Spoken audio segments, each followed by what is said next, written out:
روز بخیر به همه هموطنان. مخصوص یک سخن در اهمیت بتین و دقت هم بتین همین سخنهای مده. امروز هممون میبینیم که اسکوستونی اینتلکت، یعنی هوش مصنوعی میگن، چی میگن؟ اسکوستونی اینتلکت چرا کامپیوتر میگن. من اینم خیلی ایستادگی میبینم دوستان چرا خیلی گپ لیستم. سلام دوستان عزیز، امروز ما میخوایم هر گپی که بخوام اینم خیلی گفتن میگیرم. آواز مای، چهره مای، همین مخصوص آدمای مشهور و معروف این ورزشگرا را اینا ببینین برادر مونه. این دوست عزیز ما را مقصد خیلی بسیار تون درک داره. ببینین که چی کارا شده است.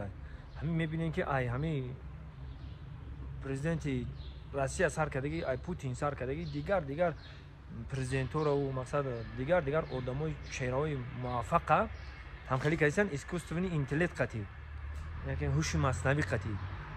ایتنی همو گپ زدن، ایتنی همو هر کار شده است. خواهش میکنم با دقت باشین.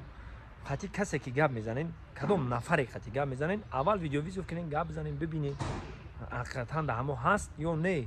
در باور کرده یا که پول روان کردن لازم نیست. در باور کرده یا اینکه یگام همه پول خرج گرفتن در کار نیست.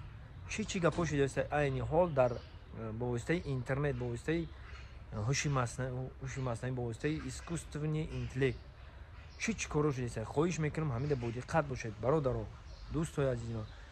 به حد همین چیز عین حال درجه عالی در رفته ایستاده است. در فیسبوک هم آدم رو فریب کردن. نه ای کارتایی که دشنبه سیتی بود او فریب کرده گرفته استیام.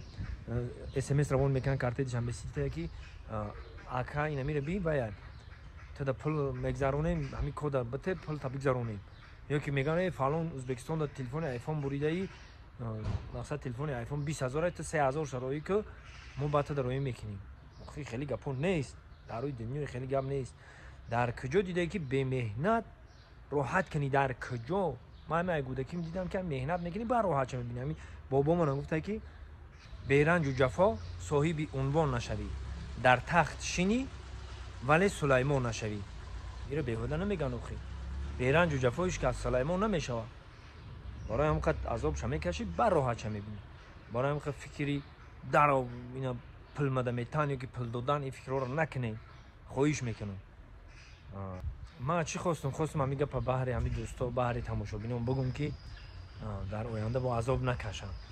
هم خیلی فریب و نیرنگ و هیلا و دسیسه ها در نافتم. خواهش میکنم همیره با دقت باشه. سربلند و خانواد باشه، پناهتون به خدا.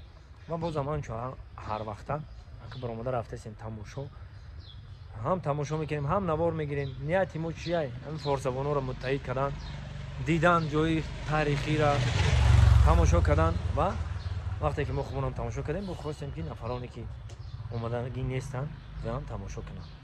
زنده و سربلند باشید. و در آخر اینا شرکت موحدین برای گذاشتن گرانیت نفرانی که در مسکو در غریبی هم، این شرکت موحدین در خدمتی شما. سربلند خانواد باشید. خداوند یار و مددگاری همه ما شما.